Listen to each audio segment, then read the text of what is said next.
I basically never tell anyone that they can't eat anything. And yes, ghee has a lot of calories, but any fat you use has a certain number of calories per gram. That doesn't change between fats, right? Although there are benefits of olive oil, but there's a flavor that is imparted with ghee that is unparalleled, frankly. So my approach is always like moderation and not replacement, because I think that if you are just replacing the ghee with another fat that's not necessarily culturally appropriate. Hi, you're listening to Healthcare for Humans podcast, the podcast dedicated to educating you on how to care for culturally diverse communities so you can be a better healer. This is about everything that you wish you knew to really care for the person in front of you, not just a body system. Let's learn together. Welcome to part 2 of the series on the Indian community. We'll be talking with Dr. Avantika Waring today, who's an endocrinologist and a diabetic specialist and the current Chief Medical Officer of 9am Health, a virtual diabetes clinic. In a previous episode, in part 1 of this series, we talked with Dr. Amy Bhatt, and we reviewed the history of the Indian community's immigration to Washington State. Today, we'll drill down on the topics that's important to know to care for the Indian community in a more granular level. We specifically focus on dietary recommendations for a large portion of this podcast. And I'll say, sometimes it's easier to talk about this than others. If you remember, when we had the conversation with the Ethiopian community with Rahel Schwartz, we talked about a community's traditional food, but we focused on the changes that have been made to the food after people arrived in America. For example, in the Ethiopian community, because teff was so expensive, people were substituting white flour for teff. So in that episode, we talked about how you could replace white flour with whole wheat flour or bulgur for a more nutritious alternative. And that kind of conversation seemed culturally appropriate and respectful. But if you also remember, in previous episodes, we've talked about rice. And rice in the setting of how it is so bad for you, because it was often a replacement food for people's traditional food. It became an easy substitute for so many people because of its availability and price. And it's often led to higher levels of diabetes in many communities. And the conclusion from these conversations was, which is what I learned in school too, is that rice is bad for you. Don't eat so much rice. In this podcast, the goal has always been to not advise anybody to avoid their traditional food, because food is so much more than nutrition. It's your connection to family and your culture. It's what your mom made growing up. It's what you do when you get together for the holidays. And rice is my traditional food as an Indian. Yes, there's a way to approach the conversation around rice when you talk about it. Decreasing the quantity of rice, not having so much rice with every meal. But I wanted to contend with the idea that rice is bad for you by itself. And to really address, how do you counsel Indian patients about nutrition when they're living with diabetes and rice is their traditional food? I'm not sure if we came up with a straightforward answer to this question, but I'm hoping that you learn as much as I did with this conversation. In addition to this today, we'll be talking about other aspects of diet and nutrition, including other protein sources, which includes lentils. We also talk about not focusing on specific components of food, but highlighting what people are eating and rebalancing rather than replacing certain foods. Then we talk about the extremely uncertain signs of glycemic index when it comes to rice. We end the episode talking about beliefs around health. Specifically, we talk about what it means to make decisions involving the whole family, the importance of assertiveness when giving health recommendations, which is sometimes in contrast to the shared decision-making model that we use in healthcare. And lastly, the stigma around mental health and how to approach that conversation. Here's Dr. Avantika Waring. Welcome to the show, Avantika. Thanks for having me. I'm excited to be here today. Let's start by just talking about you. Tell me about yourself.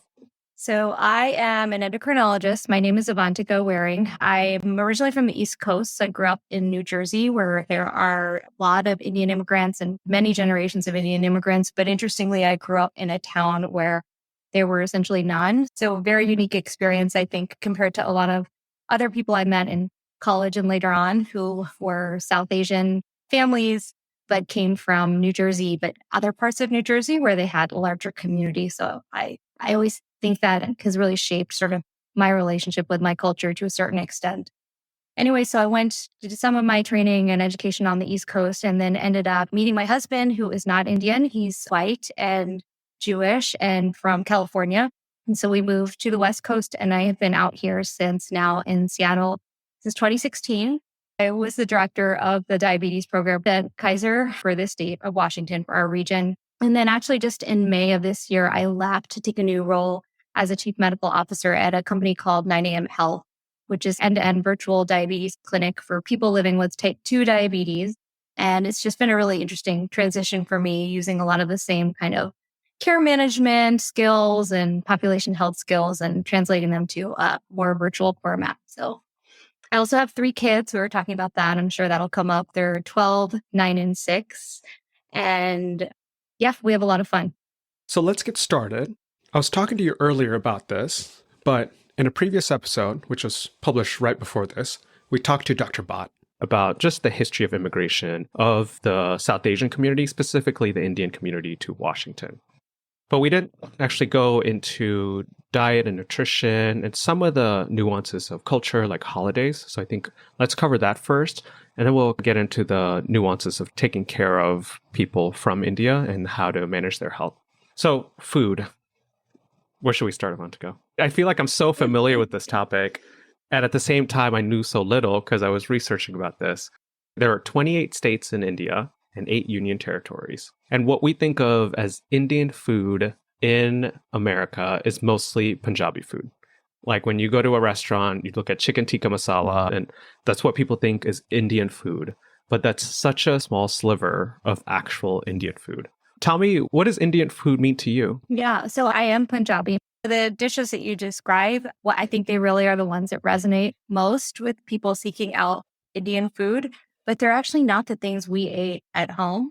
And a lot of the things that we ate at home are very hard to find. I'd say now I'm seeing more restaurants where they're bringing out, they'll call it like a home style food or street food or something.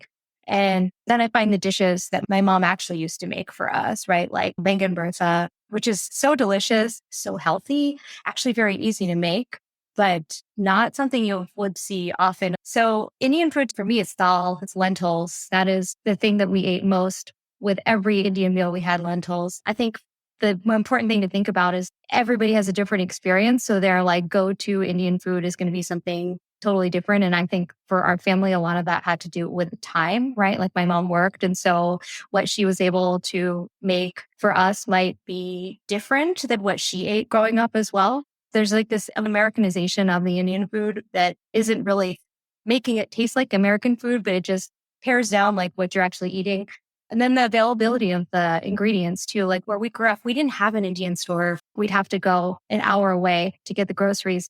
So there's just a lot of ad-libbing. So we would have, I always remember, this is the funniest one, I think, they or yogurt with Kick cereal in it. Do you know what Kick cereal is? I think I remember it. A little sweet, but they're just tiny little corn puff balls. And there's some Indian crunchy thing that you put in bay to make it like a raita, but we didn't have that crunchy thing available anywhere nearby. So my mom like literally would buy boxes of Kick cereal and put it in our yogurt. And so when I first had it at a place that wasn't my home and it wasn't a little bit sweet, I was like, this is kind of weird. It's not sweet. And my mom was like, that's because it's not Kick cereal. It's like the actual thing, which I don't even know the name of because we ate it so rarely.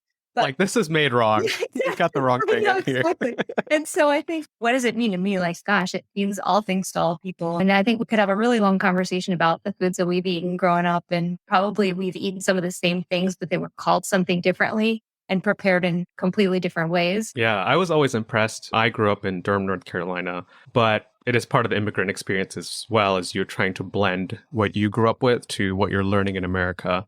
And I was always impressed with how my mom did that. Yeah. Making a masala turkey. It's not like we ever ate a turkey in India, but that was the Thanksgiving dish. Yeah. And I always thought that's what people ate at Thanksgiving. Like when I actually ate a turkey, I'm like, wow, it's so bland. Like, it's like Carousel, yeah. That's what it is. Let's set the context a little bit more about just Indian food. I think people probably have a general sense of what it is. And I was looking up some stats, and part of the reason people do think that Indian food is really flavorful, although it's still pared down in Indian restaurants, is a lot of the dishes have 7 or 8 ingredients with a lot of spices that often don't overlap with each other compared to some American dishes. So that it doesn't seem as bland because there's just a lot going on in each dish. And in the US, I was saying people typically think of Punjabi dishes as Indian dishes, which are mainly tomato, onion based and very creamy. But each region, which I'll put up in the website, has a different kind of Indian food. I'll bring in my experience. I grew up in Chennai, Tamil Nadu, and dosa and idlis. And dosa is really hard to find. There's this one place that makes really good dosa called Ahar. I really want to be sponsored by them, so I'm saying this out loud here. But you have to drive to Issaquah to get there. But really, like, it's not as common, right? Most people don't know what dosa is. And with Tamil Nadu and Southern Indian food, there's more tamarind and lime juice. So it's a little tangier than the creamy base that people think of. But breaking down the different kinds of Indian food, we'll just do it in like a medical context, right? So the carbs typically are rice. There's also breads, chapatis, people may know, parathas, people know that. But also dosas, which I just mentioned, which is like a pancake made out of both flour and also gram. So there's some protein component. The second is protein, which is chicken and mutton often, but also legumes like lentils. And we'll do a deeper dive on that. And then the fat, which is different kinds of vegetable oil, often sesame oil, peanut oil, but also coconut oil, and ghee, which is clarified butter. Okay, let's do a deeper dive into rice. Yes. Avantika, this is a problem. I've had a lot of episodes so far. Yeah. And the thing is, rice has often coined as so bad for people because it takes over other people's native food. But I don't think people understand there's so many different kinds of rice. They not only taste different, but they also have a different reaction in your body. How would you talk about rice? So, in prepping, I was like, okay, let me look up about the different kinds of rice, because I think there are thoughts and theories that I have also held as true. But to know whether or not it is actually true, I really wanted to take another look. And what I really found is that there's a ton of different answers, and the internet basically will feed you whatever it is that you're looking for, So the glycemic index, we should probably just dig into that a little bit further. So again, the glycemic index is a scale that goes, some average numbers might be like in the 40s or 50s or 60s, just to give people an idea of what kind of number to expect. But it basically tells you how quickly and how dramatically a certain food that's got carbohydrate in it will turn into sugar and cause your blood sugars to rise. And has nothing to do with diabetes. This happens to all of us, right? If we all wore a sensor and we ate a bagel, we would see the sugar would go up to some extent.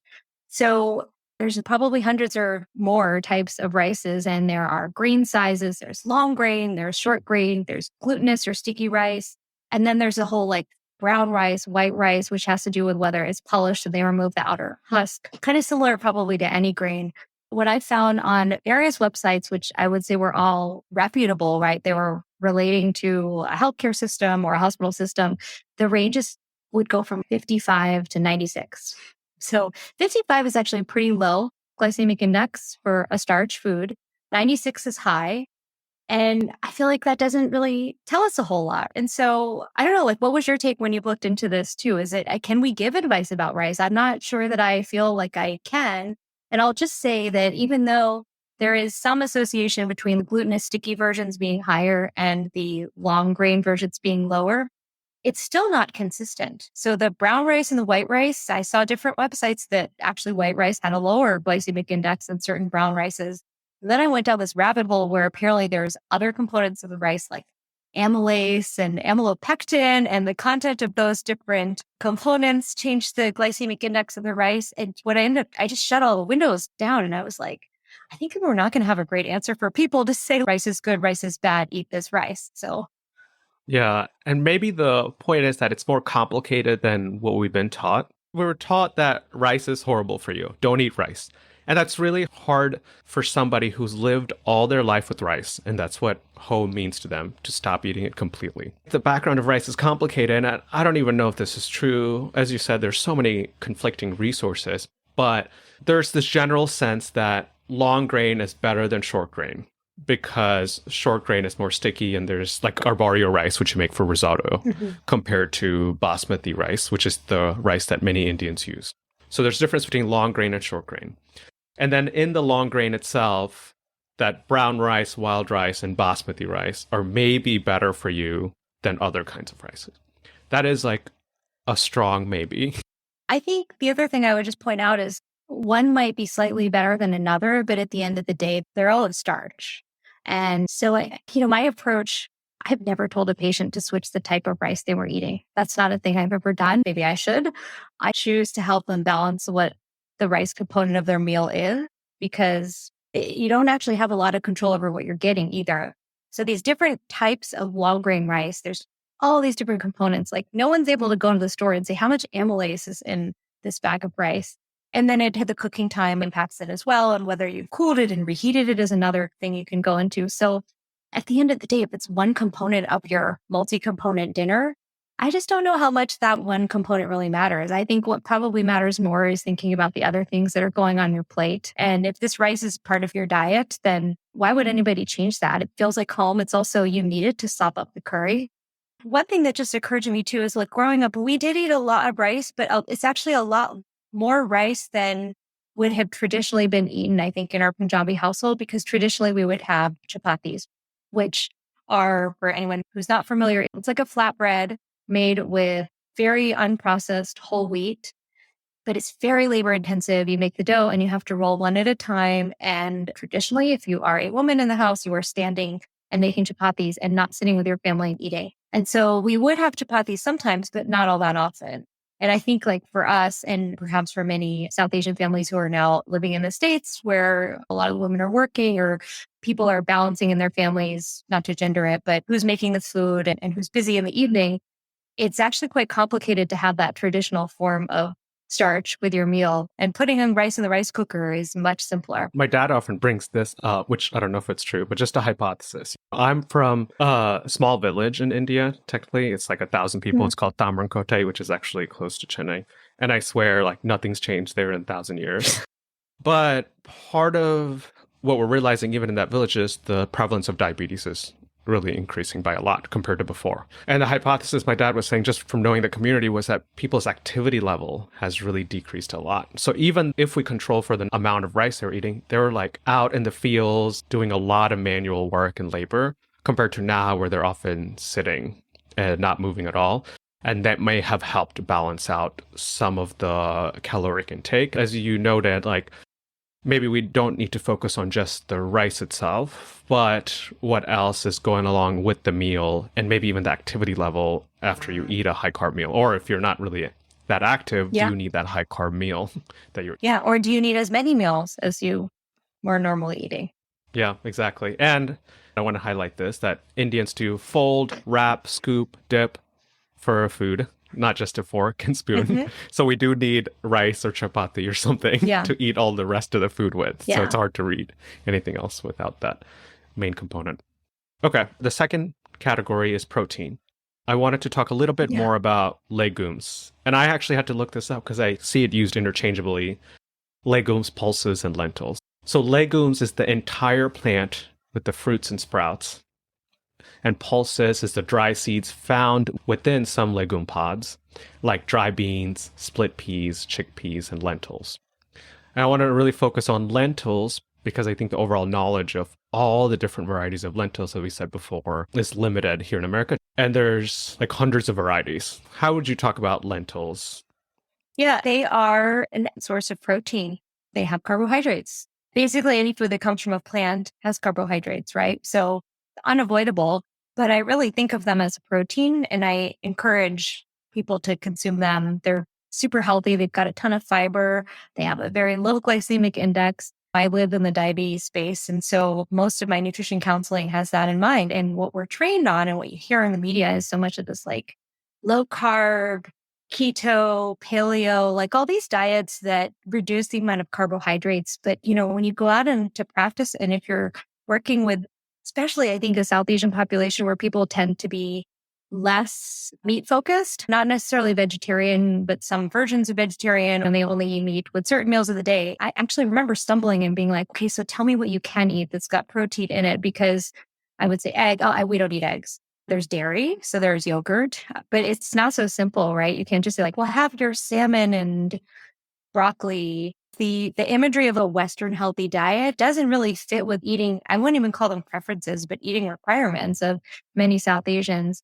And so I think there's two components to that. I would say that lentils are high in protein, and then the fiber content and the protein makes the glycemic index low because it delays the conversion or the absorption of the carbohydrates. So yes, they're carbs. If you look at the label, there's going to be 45, 60 grams of carbs in a serving of whatever kind of lentil or chickpea or thing that you're eating, but it's not going to hit your blood sugar in the same way that a muffin that had the same content would, or rice actually that has the same content would. It's going to be slower.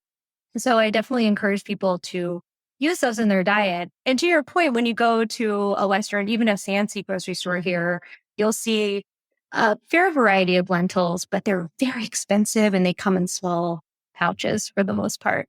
And so it is a little bit different if you're able to get to an Indian store. Gosh, you can buy like a huge bag of any kind of lentil you want, and it's really affordable.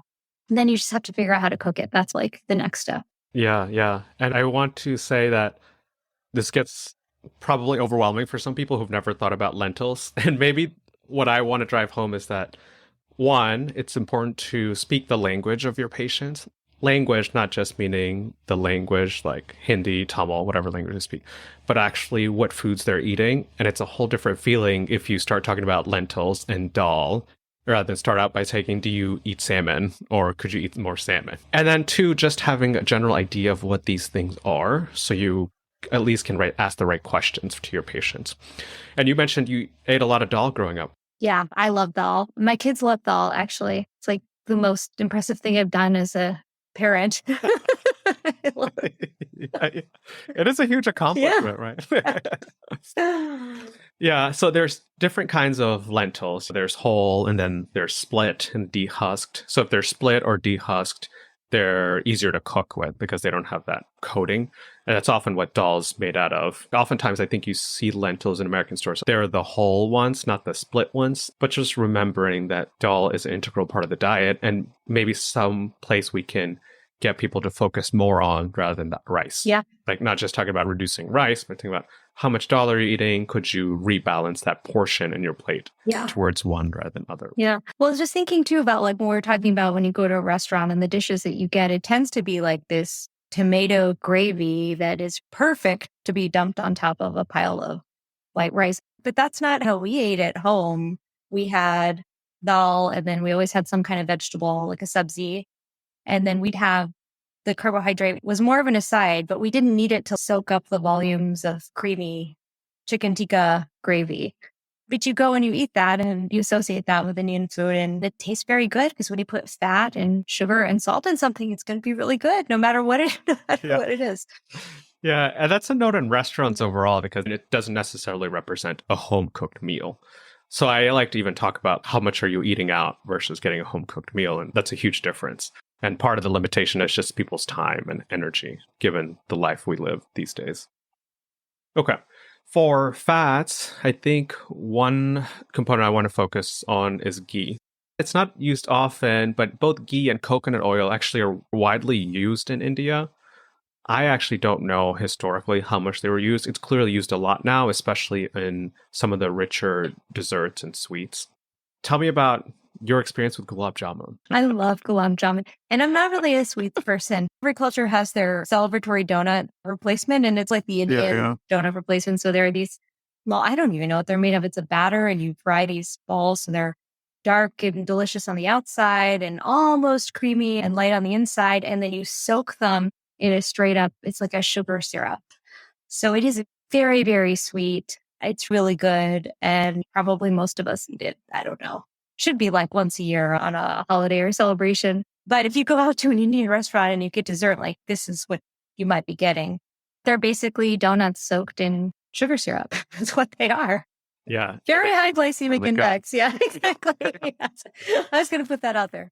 Yeah. I think for me, what's salient about talking about ghee, which is the clarified butter, and coconut oil is our patients have a lot of sources of information. It can be from family back home or the internet, as you said.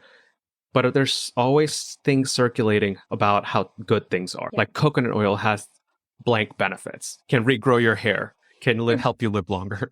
So sometimes actually we're just one source of information. So if I say ghee, which is a clarified butter, has a lot of calories, and these gulab jamuns have a high glycemic index, you really need to have a good rapport for the patient for them to choose you over all these other sources of information. Yeah. Really interesting. I wonder if maybe my approach is pretty different because I basically never tell anyone that they can't eat anything. That's not a guidance that I would ever give. And yes, ghee has a lot of calories, but any fat you use has a certain number of calories per gram or whatever. And that doesn't change between fats, right? So if my patient was cooking with ghee, I wouldn't necessarily find a lot of value in telling them to replace the ghee with olive oil, although there are benefits of olive oil, but there's a flavor that is imparted with ghee that is unparalleled, frankly.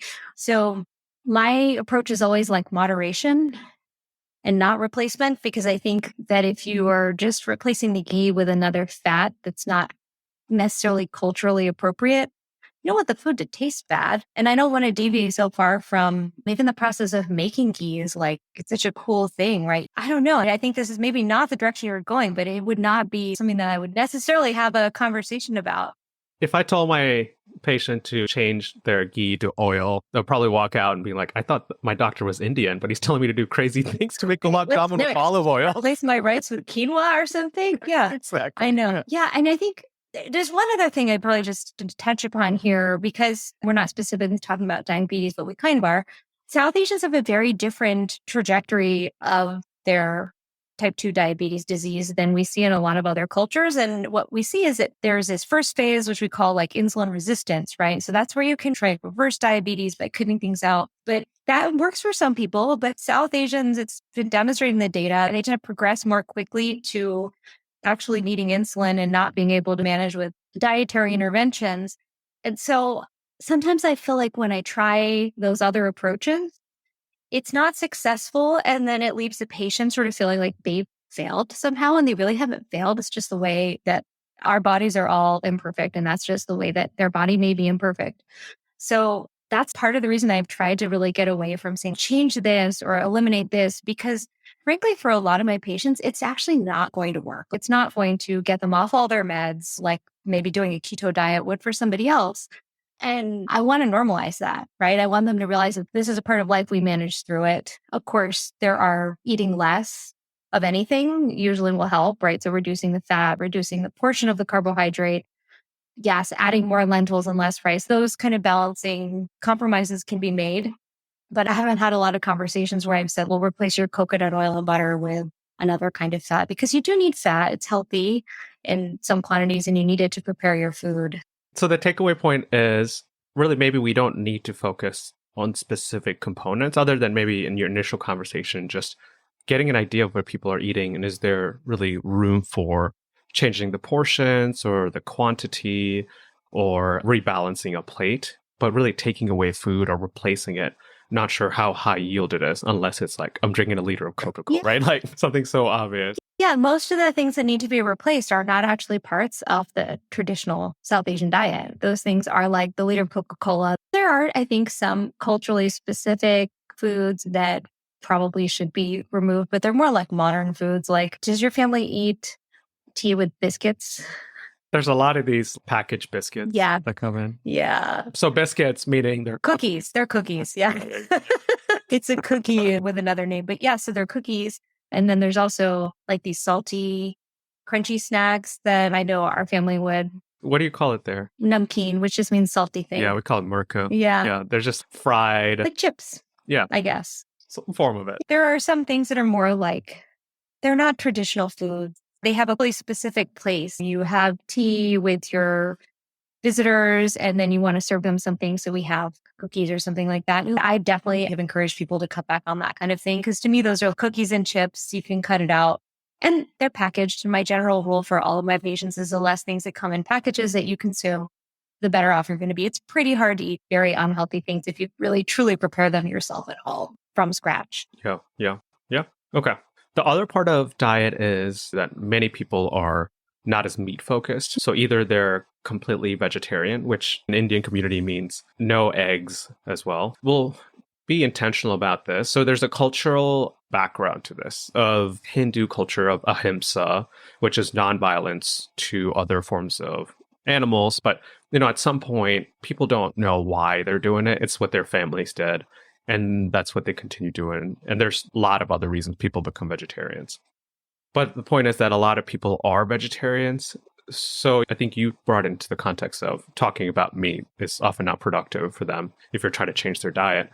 But I think the other perspective that I wanted to bring out is that acknowledging people can be vegetarian to make sure that you're cognizant of could there be any deficiencies or lack of something in their diet, given they may have had a complete diet from their home country when they're lacto-vegetarian, but they came to America and they didn't have any time and they're trying to juggle a job and cooking food. So their diet has changed completely. They're still lacto-vegetarian, but they're eating not as diverse of foods they were eating. So potentially they could become deficient in certain vitamins. I'm not sure if that ever comes to your counseling, but I found a Pediatrics in Review article because I think this comes especially relevant for kids if you're trying to raise them as vegetarian. But the main things that I found was making sure you get adequate protein, because sometimes that can be difficult. Again, not if you are doing a traditional diet with lentils, but also other micronutrients like vitamin B12, iron, and vitamin D. But there's also some risk of deficiency of calcium, omega-3, vitamin A, and selenium. I'll put this in the show notes. But does it ever come into your counseling at all? Or do you think about it, especially with diabetes and metformin? Metformin, which is, again, it's very commonly used medication for type 2 diabetes, is associated with lower B12 levels. So especially if you have people who follow a vegan diet, typically we'll do some screening for B12 if someone's on metformin for a longer period of time anyway. So it will get caught that way. People nowadays, I think for most of the other nutrients, we all eat enriched products from the grocery store. So packaged breads and cereal and all these other things that have a lot of these other vitamins in them. I think iron is the one that I do see a deficiency in. And I don't even know that that's specific to my vegetarian patients, but it just happens a lot, I would say, like in people who are menstruating age throughout that portion of their life, we'll see it, honestly, vegetarian or not. Honestly, I don't see children, so maybe I don't have quite the same concern about the protein deficiency and how that might affect growth. But I don't worry that much about protein because honestly, my mom always used to say this to us growing up. There's a whole world of people who don't eat meat and are mostly fine. So I think this obsession with having a certain amount of some protein piece on your plate is a bit of a Western thing. Because there's protein in tons of vegetables that we eat. There's protein in lentils. There's protein in grains. If you pick a good grain, there's going to be protein in it. And dairy products. I know in the northern part of India where I'm from, people do consume a lot of dairy. There's lassi, so like our yogurt drinks, and we put a lot of milk in the tea. We eat paneer, which is like a homemade farmer's cheese. And so I don't worry too much about the lack of protein or frankly, even calcium. I think at least my family members I've seen and the way we grew up, we probably drink and consume more milk than a lot of other people. So I think in that sense, it is quite rich in some of those nutrients. But again, you're right. If you are coming in and you're feeding your kids noodles with butter because they're vegetarian and they're not getting a lot of other stuff, then certainly you want to screen for those potential things that they might be missing. Yeah. And maybe just be cognizant of it. Yeah. Again, it's not like a recommendation to screen everybody or anybody. That's more like a question used, like you said, what do you eat rather than leading with what you should eat? Really getting that baseline of understanding of what somebody does eat is really helpful because I think often we're likely to be surprised, right? We don't actually know what people are eating. We assume we know, but until you ask them, Exactly. Okay. Let's transition to culture. Again, we'll say this, India is very diverse. And what culture means to you is probably very different for me. We probably would be better off trying to be really intentional about the diversity of India and making sure we allow people to express their diversity while understanding the common themes around what it means to be Indian. And that could mean also a lot of different. Yeah. So for religions, we mentioned in the first episode of this series on India, there's Hinduism, Buddhism, Jainism, and Sikhism. Hinduism is one of the major religions in India. I think it's certainly been true for me growing up in a Hindu household, where compared to other religions, sometimes Hinduism kind of forms itself into a way of life or a philosophy. It's just like Hinduism is around you. It incorporates a lot of diversity and culture and rituals that actually Hinduism in southern India looks different from Hinduism in northern India. But I wanted to start out with that to talk about holidays because people may have a vague sense of holidays. But I think it's important to know a little bit more about them because it's probably important to the people that you're saying or taking care of. The famous holidays probably people have heard of is Holi and Diwali. Do you celebrate those? Those are the ones we celebrate. Yeah. For Diwali specifically, it's like the festival of light, and people say it's a victory of light over darkness. But Holi and Diwali, people hear about a lot, going to the diversity of Indian cultures. When I grew up in India and Tamil Nadu, we celebrated Pongal. Now, Avantika, do you know what Pongal is? I do not know what Pongal is. No. Tell me.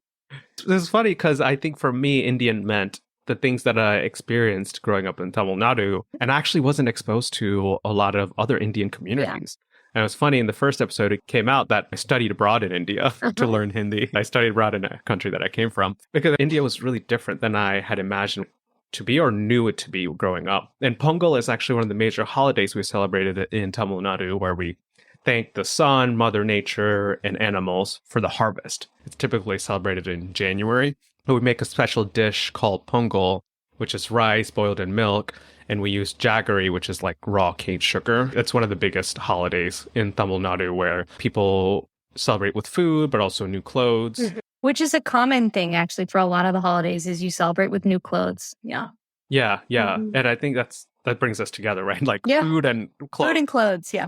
It's always a good choice for an Indian holiday. Yeah, and I think the Indian in America has its own stuff that, like, you'll find someone who grew up somewhere totally different. I was born in New Jersey to parents from India. There'll be a connection. There'll be some stuff that just happened with both of us, even though thousands of miles apart, completely different friend group and community. When we finally did have a little bit of an Indian community where I grew up, we'd have these community center like dances. So Dania Ras, it's like a sort of a traditional dance where you have these sticks that are like about 12 inches long and you have two of them and you do it's like line dancing actually. You hit the sticks against your partner's sticks and it makes a beautiful noise and it's really fun. It's also very easy to learn. So kids can do it. People who grew up in New Jersey around all Caucasian peers can learn it very quickly too, like myself. So it's a really fun event. Do you still do it? I haven't done it in years, but I talked about going a couple of years ago, but then now it's hard because my parents have actually just moved here recently. So I'm hoping we can do some more of these things because I think without their motivation, it is pretty hard to get your act together and get your whole family out to go socialize with people that you wouldn't normally socialize with. It takes an extra step, but I am finding as I get older that it is more important because I want my kids to, they probably do already know as much as I did growing up, but I wanted to go even further. Yeah. This is also a common theme, but I think especially salient with retaining community and trying to retain that cultural identity.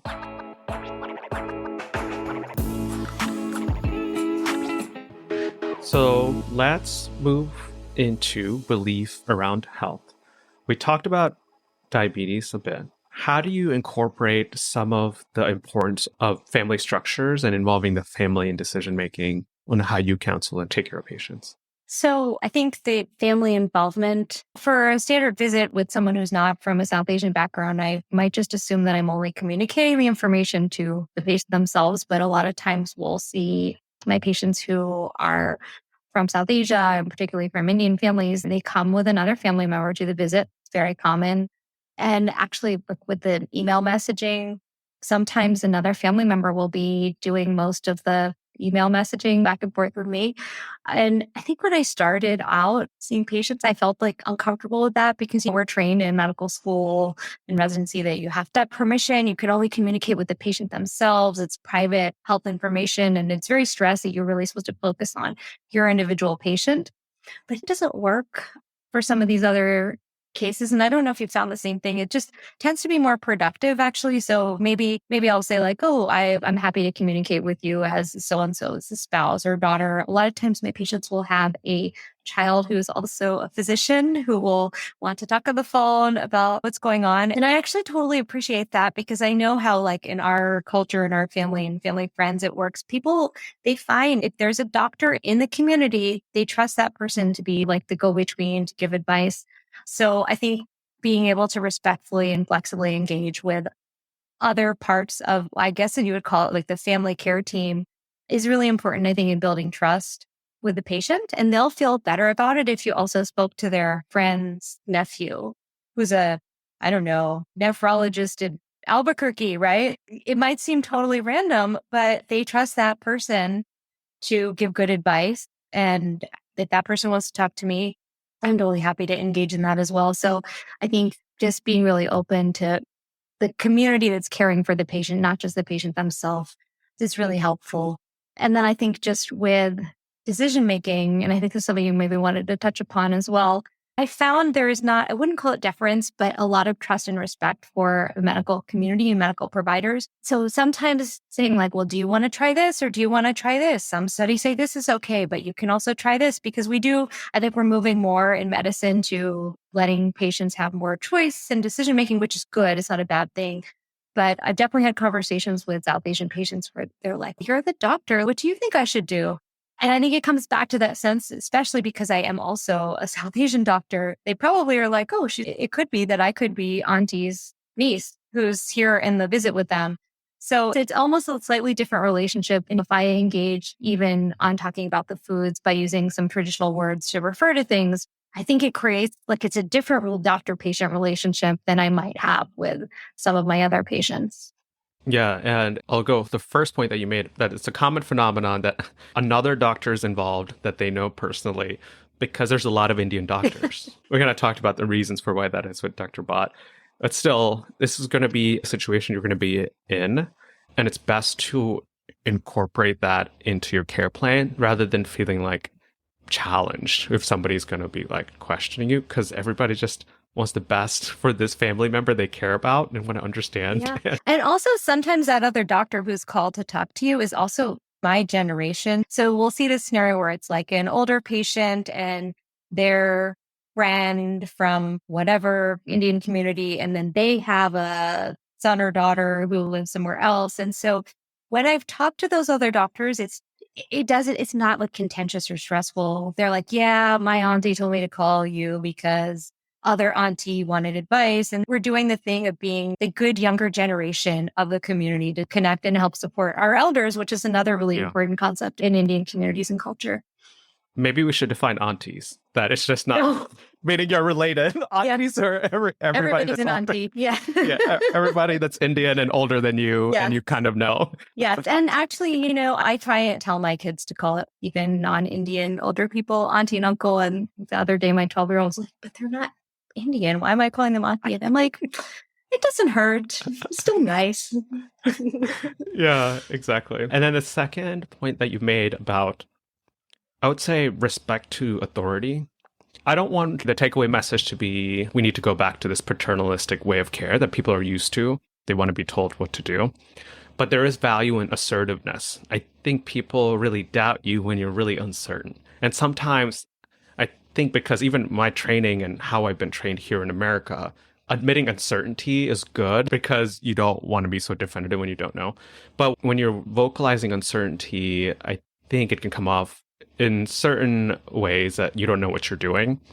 So the patient may lose trust in you. It's like, that person actually didn't know. He said I could do this or that. And I went to him to tell me what to do. So I think just finding a way to be warm, respectful, and assertive is probably like a art to that. Yeah. And I think also this is true for all patients. Patients will sometimes say, okay, well, I see those two options. So what do you think I should do? And this is not just Indian patients. I've asked my doctor this because sometimes I find this shared decision making really stressful. I'm like, I make decisions all day in my normal life. I'm here and I just want you to tell me what to do. So responding to that and saying, okay, well, asking me what I think you should do. And this is what I'd like to try. And if it doesn't work, we can always change course. But I think having a little bit more, like you said, a little bit of directiveness is not always a bad thing. So yeah, exactly. Okay. A few other things about beliefs around health and how to navigate that. One is I struggle with this because I think it's like a common immigrant experience too about stigma around mental health. It's probably underdiagnosed. Yeah. And I also would bring up like some of the standardized instruments don't do justice in screening because a lot of those instruments like PHQ, right, they are tested on English speaking patients and American culture. And interpreting that is really different if you're Indian, especially if you don't speak English. Yeah. So I don't know how accurate that is. Do you find that's true? Definitely. I think part of this, like you said, is some of it is a bit of an immigrant experience. I can't speak to what the conception of mental health is in India now because I've not been there for a long time. I don't live there. Hopefully things are open and changing. But there is a bit of this, and I think I grew up thinking this as well. There are so many things that are bothersome in life, and you should just work hard. And these are minor problems, and it's not a big deal. And I think that sort of grit and toughness that as immigrants and kids of immigrants, we try and show up with every day. It doesn't do service to the fact that there may actually be things. It's not whether it's a big problem or a little problem. If it's a problem for you, it's still a problem. And it's probably being very big about it because I also don't think I have very good skills and being able to discuss this very well, partially because of just like the way I was raised. And if my parents listen to this, it's not because of anything they did wrong. So it's just, there's a language. Like my husband actually is a psychiatrist and his mom is a therapist. And so the language that happens in that side of my family is very different than the language that we use in our family. And my parents are extremely caring, would always want all of their family and friends to take the best care of themselves. But we often don't have the words. Because I think that's how I would say it. Yeah, I don't know if this is universally true. Just reflecting back, I think there was also a sense that we made it to America and life's hard, but life was harder and life is still very hard for people back home in many ways. So we should be grateful. And then that undermines things that you're experiencing. Sometimes you want to name depression, you want to get that diagnosis to really go down this clinical pathway and algorithmic pathway that we're used to. But sometimes you don't need to, like even acknowledging that things are difficult without trying to put a name to it. I wonder too, have you seen a lot of somatic concerns that seem to be linked back? Definitely have had a handful of, especially older Indian patients who there's just a lot of physical symptoms. There's one after the next, and we really work hard to try and figure them out. And it seems tied to mood. And actually, in a couple of those scenarios, what's been really helpful is talking to the patient's child, because they will say like, well, I think that they are depressed, or I think they're very anxious, but they don't think that. They think they're having a problem with their kidney or with their hips or something like that. And that's really a hard one because I never want to make light of someone's physical concerns. I always want to take that seriously, but it's helpful to think about whether that's the language that they're using to describe how they're feeling. That maybe is not like, I have depression or I have depression with anxiety, like we might now see on TikTok or something, that is very easy to say these words with a younger generation, which is great, but it's not how they're able to express their internal feelings. Yeah. And I've thought about this a lot too, because it is a common phenomenon of somatization of mental health complaints, specifically depression, anxiety. And there's one way to approach this. You're trying to fight to change the perspective of the patient, get them to acknowledge it's depression, not like what they're feeling. And there's another way to reconsider that we in Western medicine have really separated the mind and body so much that we say depression, we have this sense of like mood. But really, I mean, depression is often a physical symptom too, like heaviness, right? I think we forget that actually a lot of the manifestation of depression is physical. And if we're able to, rather than try to change the perspective and just meet them in that bodily manifestation, if their family says, yeah, I think they're depressed, and then you try to figure out why. Is it like social isolation? Did something happen? So then reframing, yeah, you probably don't feel great. Your body feels bad because of this. That's really helpful. That's a great perspective, actually. You're right, because it's really meeting them where they're at and fixing the problem that they want fixed, not the problem that we think needs to be fixed. Okay. Anything else about values that you feel is important that you've come across? What's that movie that came out about closed awareness? This idea that you hide the seriousness of the illness for the patient who's experienced it so they don't suffer mentally. I think in Western medicine and our current way of healthcare, we want to be direct and honest. But I think people's interpretation of some of that is like increasing the suffering when people are already suffering in some way. Yeah.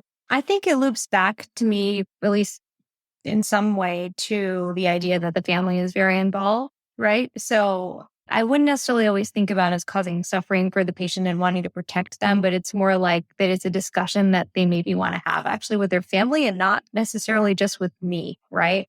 So having the more frank part of a discussion, only if this is okay with the patient and their family, and you've had that discussion beforehand, not just going in and making up your own decisions about who wants to hear what, but talking to the family members. And a lot of times it's the patient's child, who's an adult child, having this conversation with them about prognosis or what might need to change or what your really strong recommendation is. And then they are actually feel more confident and able to have that conversation with the patient themselves and have it really well absorbed, I think. I've not been in a situation with an Indian patient where there was something that I was told not to communicate to the patient in some way, but I have definitely communicated in a different way via family members or a group conversation where I tell so-and-so's daughter or son, and then they explain it in a way that maybe is not the way I would have said it to the patient. Yeah. I think that's good. Okay, 2 more questions. The next question is, what have you learned in all your experience providing clinical care to the Indian community? I think that the 2 things that I would say have been most salient are things I actually mentioned already. Number 1, this idea of trying to control what people eat to make them get better. I have really come a long way on that. This is my growth, right? Because I've just found it's not productive.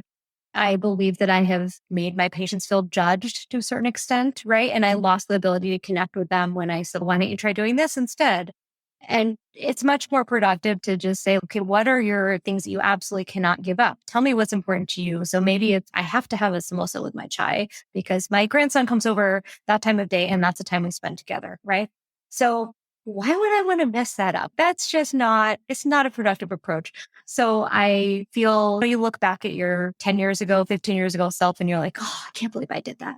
But that's how we learn, you know? So I think having a more, and not just with my Indian patients, but in general, a more like a softer approach when it comes to nutrition and diet guidance, because some of these things are like far more deeply entrenched than just the macronutrients of what you're eating. It's a habit with insulin. I had a very specific memory of a South Asian patient where he had like 3 breakfasts, but this was his routine. He did this, he went for a walk, he had another breakfast. We dosed his insulin for every single one of those tiny meals. And that's what he needed to be happy. And we were able to take good care of his body. So that's the ultimate outcome is not the easiest thing for me.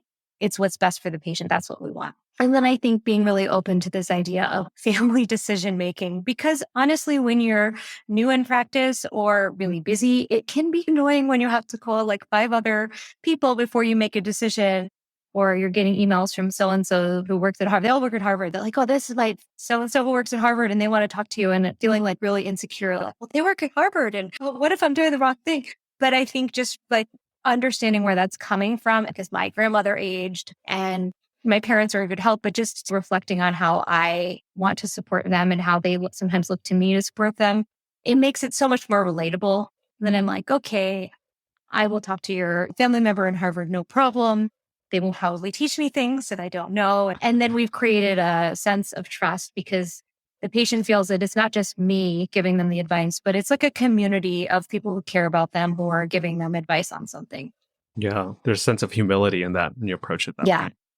Yeah. Okay. And then last question, a personal question. Have you actually had an experience with the healthcare system? You're like, that's something to aspire to, especially in how they've taken care of your family member. You're the auntie in some other relationship that they're calling for advice. When have you seen another doctor approach it in a way that you wanted to mimic or aspire to? Yeah, actually, my grandmother passed away a little over a year ago, and she's in her 90s. But she had, so this is another kind of common thing, is when you're an Indian doctor, people want you to set them up with doctors that you know. So when I lived in California, my grandmother, I referred her to one of my partners in my practice, who is a wonderful person. I actually haven't spoken with her in a while. She's not Indian, but she just was so patient because my grandmother was a person who also had a lot of physical complaints that I think were somewhat related to isolation and depression. She lost her husband fairly young and was moved around with my parents, but didn't really settle into another Indian community. But this physician of hers, her name is Talia Gracer. We love her. She was so patient and just taking everything seriously, but not over medicalizing it, if that makes sense. So my parents never felt that it was a bother to bring my grandma in to say, okay, now she's complaining that her left pinky is hurting. And, as a family member, you're sort of like, okay, it's probably not a big deal, but she would take it very seriously, listened, had like so much compassion, but didn't send her for 5,000 tests either. And so I think just that ability to be patient when people communicate things in a different way is so valuable, and something that I really aspire to want to be able to do more and more, not just in my practice, but also just with my family members and people older than me in our community in general. Because I think one of the things is that you see is as I get older, as we get older, you think, well, that's going to be me. And now it seems like it could be me, and I can see it. So just remembering that compassion is going to be very much appreciated, and it'll come back to you, hopefully. Yeah. I think we get paid to listen in many ways, and Yeah. sometimes I think we fall short and continue to grow in that. But even more, being a good listener to your family. Now that you have to keep reminding yourself over. I know. It's important. Thank you, Avantika. I think this was a great episode. We learned a lot. Yeah, thank you so much. Thanks again for joining me, Raj Sundar, in another episode of the Healthcare for Humans podcast. Hope you enjoyed this episode. As always, remember to check out our website, healthcareforhumans.org, for show notes and a full transcript of the episode. Make sure you hit the subscribe button and tell a friend. This podcast is intended for educational and entertainment purposes only. Views and opinions expressed in this podcast do not represent any of the participants' past, current, or future employers unless explicitly expressed as so. Always seek advice of your physician or other qualified healthcare provider with regards to your own personal questions about what medical conditions you may be experiencing. This Healthcare for Humans project is based on Duwamish land and makes a regular commitment to real rent Duwamish.